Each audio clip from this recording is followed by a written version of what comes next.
ملت ایران از خون شهدای گرانقدر نخواهد گذشت، از تجاوز با آسمان کشورش صرف نظر نخواهد بود.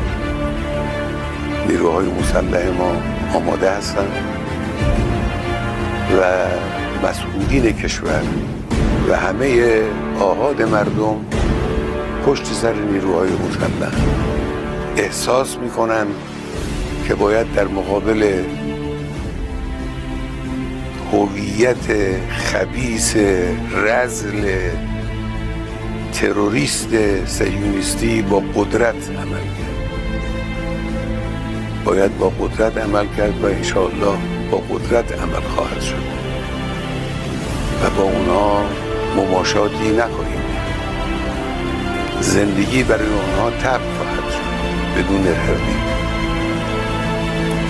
فکر نکنم که زدم و تمام شد. نه،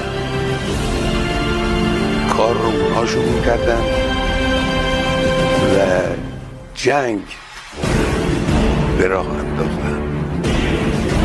ما به اونها اجازه نخواهیم داد که از این جنایت بزرگی که انجام دادن خودشون رو سالم خلاص کنن.